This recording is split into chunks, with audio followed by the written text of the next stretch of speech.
From the very moment that Charlie Kirk was, oh, we can't say it, we can't use those words here because it may not like it. I'm using words like dispatched, unalived. I hate this euphemism. I hate the fact that I've got to say anything other than what it was. But from the time that Charlie Kirk was separated from the real world, from living, from the breathing, from the alive. September the 10th. September the 10th. And that date alone, doesn't that get you? It's like he even had, or nature or God or fate, had the decency never to share two horrors on one day. But September the 10th, September the 11th. On that date, at Utah Valley University in Orem, Utah. Think about that.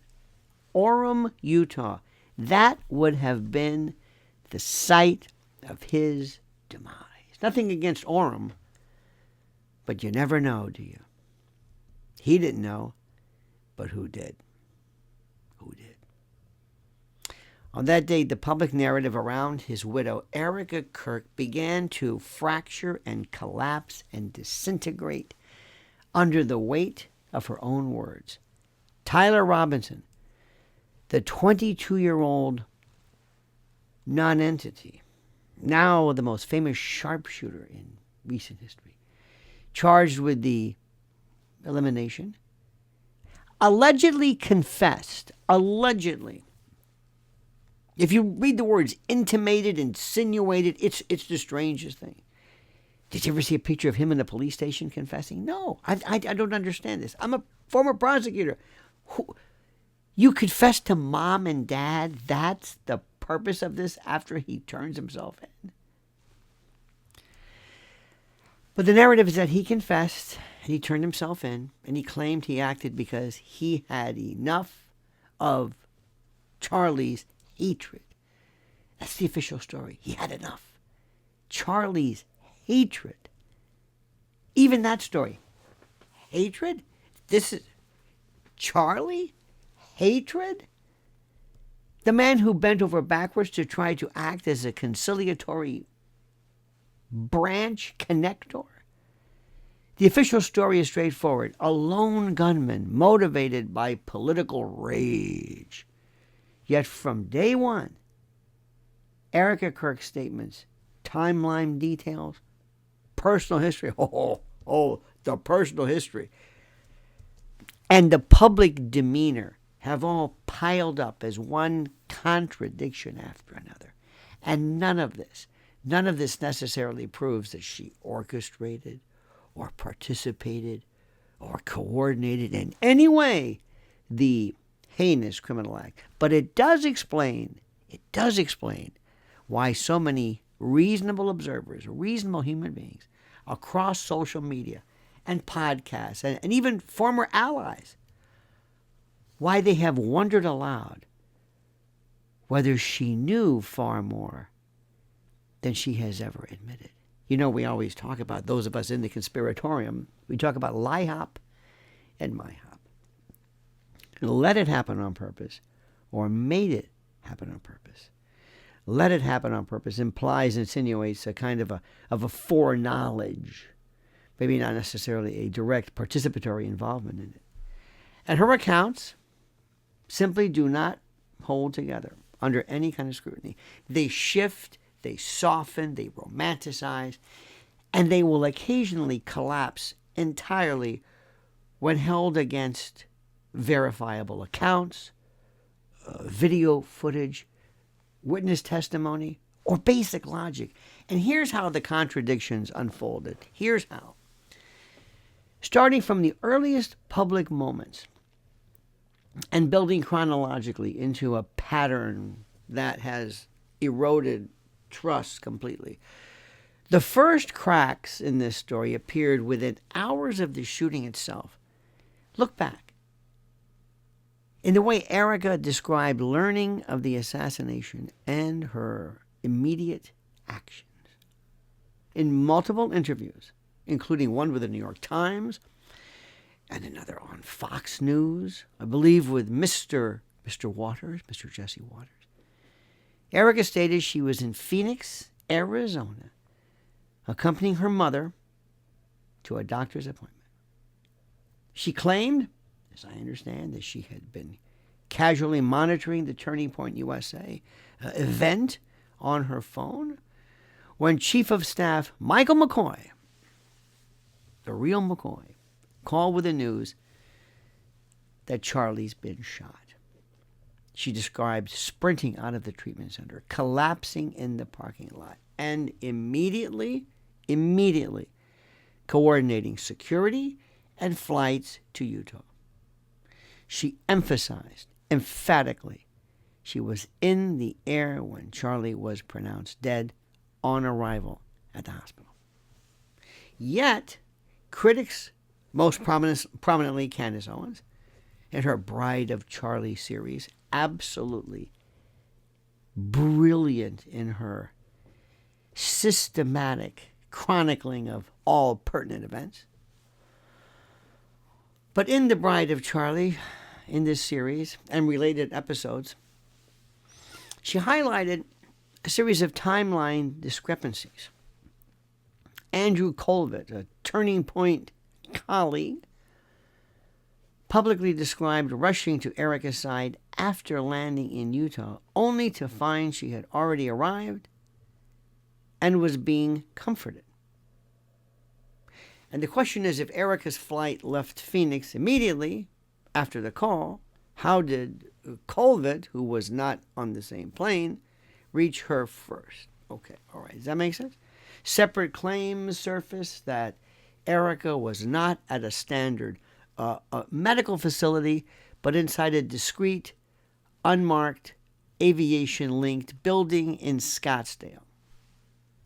No public witnesses or hospital staff have corroborated the exact parking lot collapse scene in real time. Now these are not, listen to me, these are not minor logistical quibbles.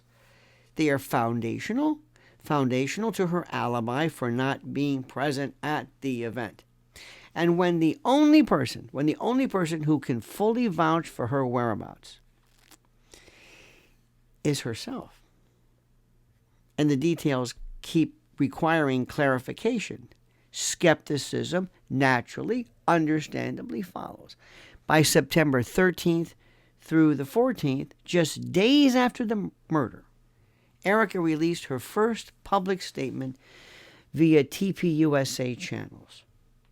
She condemned the evildoers responsible and vowed that Charlie's message of patriotism and faith would only grow and grow stronger. And the tone was resolute, it was almost defiant. Understandable for a grieving widow stepping into leadership. But within a week, on a September 16th Zoom call to TPUSA staff, portions of which leaked and circulated online, the famous, as we on our channel refer to as the, hey guys, that giddy, uplifting kind of a Glengarry Glen Ross, only closers need coffee, the weird, upbeat, this behavior, her affect. Erika appeared remarkably composed, discussed operational continuity, merch sales, almost giddy, happy, fundraising targets, strategic pivots, in essence, for the organization that she would soon lead and steward the helm as CEO. And staffers later described her as focused and even energized. Weird. This clashed, of course, sharply with the raw devastation she had described in private calls and early interviews. In one early remark,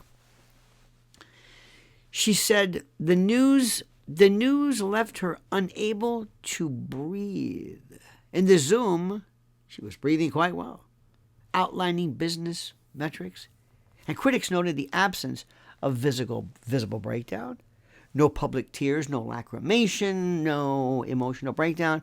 In those initial days, no extended period of seclusion, no mourning. Instead, she moved swiftly into the spotlight, ready for her close-up, Mr. DeMille. And by September the 21st, in the memorial service in Glendale, Arizona, Erika delivered a tearful, I use that word, those are her tears, the tearful but strikingly polished eulogy in which she publicly forgave Tyler Robinson. Quote, she says, "I'm not forgetting what he did," she said. "I'm not condoning what he did." Well, thank you. What he did is sick and evil. What I am doing is releasing myself from the enemy's hands.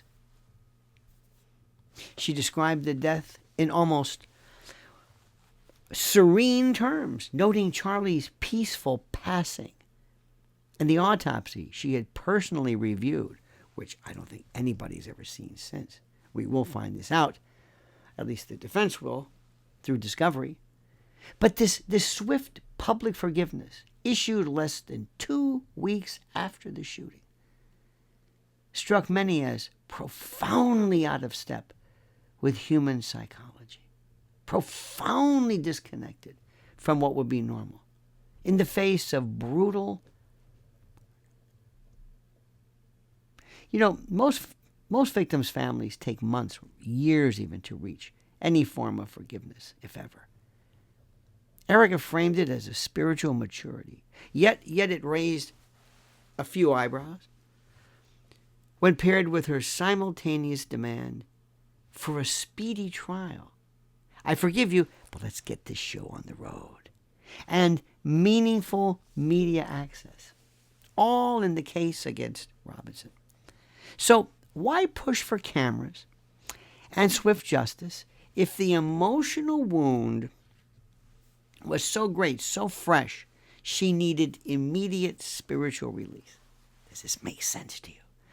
The contradictions deepened whenever she opened her mouth. When Erika began addressing conspiracy theories, if you will, head on, in a December 2025 CBS News town hall and subsequent interviews, she dismissed online speculation as noise and urged people to stop. Stop. With the eyes, the crazy eyes, that focus, that leer, that gaze, that stop. She claimed she had seen the full case file, the autopsy, and the evidence, insisting there was, quote, sometimes not more to the story. So shut up, all you Columbos and Quincy's, all of you gumshoes, it's over. It's Erika time. Capiche? Yet in the same breath, she referenced specific details, such as a text message she alleged Charlie sent her the day before the shooting, expressing that they might come for him, that she had not mentioned in her earliest accounts. You see, when she talks, she remembers things. She accesses memory portions. They're phenomenal. How she is able, this memory, this eidetic memory of hers. She can just, oh, I never said that? Well, I'm saying it now. And whether it fits or not, it doesn't really matter. Candace Owens and others seized on this as a late addition to the narrative. This normally doesn't happen. I'm telling you right now, in dealing with more victims than I care to imagine, as a prosecutor and as a defense lawyer, as being involved in this, people will say the story almost verbatim, 100%. They don't leave things out, and they don't add to it. They don't add to, a little detail, but significant aspects of the narrative. And more glaringly, Erika's pre-homicide public persona began to unravel under retrospective examination. In past interviews and writings, she always had portrayed herself as raised by a strong single mother, and the lies, the mendacity, this fictive, fugazi, synthetic narrative that she concocted. It was incredible. Her mother, the strong single mother, a devout Catholic entrepreneur, the mother who Laurie Franzl, who instilled independence. Candace Owens' considerable, multi-fathom deep dive into public records and family statements and old interviews revealed a far more involved father, Kent Franzl, whose role Erika had either minimized or omitted entirely. And this was not some one-off memory lapse. It was presented as core to her identity and her values. It was her story. And similarly, Erika had long claimed she didn't date for 5 years before meeting Charlie in 2018, positioning their relationship as a divinely timed meeting, this consummation, so to speak, divinely timed after a period of purposeful singleness. Let's go to the videotape, shall we? Yet footage and records from her earlier pageant, that's another story, but her pageant and modeling days surfaced showing prior relationships, including an appearance on a dating show. That's right, dating show. She had also described her entry into pageants as receiving an unsolicited nomination. This letter she received in the mail. Candace Owens presented evidence suggesting a more calculated path involving industry connections. Just look at her curriculum vitae. These were not ancient history. They were foundational stories that Erika had repeated for years to shape her image, her persona, as a wholesome, faith-driven, conservative wife and mother. I do declare. When the same woman who once demanded moral consistency and moral the steadfastness from others now faced questions about her own biographical consistency, well, the response was deflection. Deflection rather than, as one would think, clarification. Financial and logistical details added another layer upon layer. In interviews, she has spoken of inheriting the organization as a sacred duty, yet early post-murder behavior showed her prioritizing operational control. Operational control and branding continuity. She filed for a speedy trial in January 2026, citing victims' rights and pushing for cameras in the courtroom to ensure transparency. And this stance contradicted earlier moments. Directly contradicted, directly opposed it, where she had urged the public to stop speculating. She stopped speculating and let law enforcement work. Let them work without any kind of interference, without kind of an impediment. So if the case were ironclad, and she had seen the autopsy report, as she said, and our case pulled together, then why? Tell me why. Why the ongoing emphasis on public spectacle? And why in February of 2026, why in filings did she demand meaningful media access? While critics noted, and I think this is kind of interesting, significant gaps in released footage from the shooting itself. Gaps she hasn't pressed to fill in the same aggressive way. Now, even physical and emotional descriptions of the event, they have shown subtle but telling shifts. In one early account, it appears that Erika emphasized arriving at the Utah hospital to view her husband's body,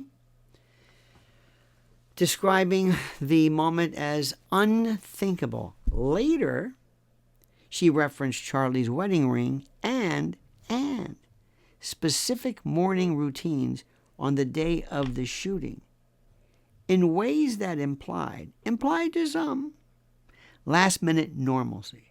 Yet these details emerged only after conspiracy theorists and people who were investigating this began questioning the timeline, that timeline. In the memorial service and subsequent town halls, she described his death in almost, in almost redemptive terms, aligning it with his faith and mission. Contrast that with the raw and absolute horror captured in bystander videos. Oh my God.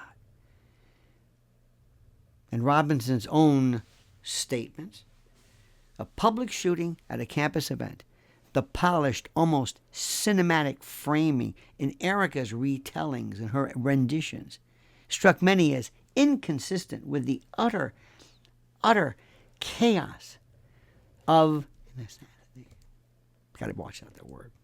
But early 2026, as Erika assumed the CEO role at TPUSA and also continued high-profile interviews, the pattern had kind of solidified. She appeared at events in glittering attire, spoke of unleashing a new powerful chapter for her husband's legacy, and even referenced peripheral, kind of tangential issues like criticism of Israel in the same breath as her grief. I don't know where that came from. It's almost scripted, you know what I mean?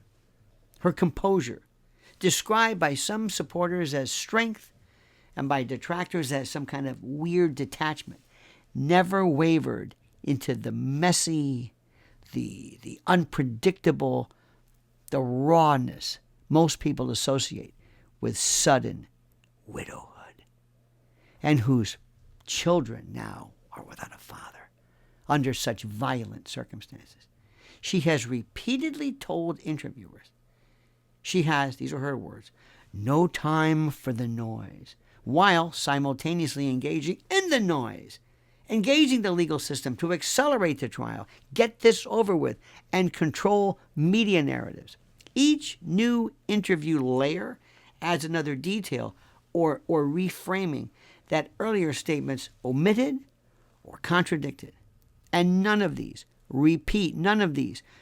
inconsistencies, taken individually, prove foreknowledge or complicity. Absolutely not. Grief manifests itself differently. We all grieve differently. You've heard this. And that happens for everyone. Timelines blur sometimes under trauma. Public figures control and curate and collect their own image. But yet, the cumulative effect of this, from the morning of September the 10th through her leadership transition in 2026, all paints a portrait of someone whose words rarely align clearly with observable actions and documented records or basic human emotional sequencing. The swift forgiveness and the business as usual Zoom calls, those still are just.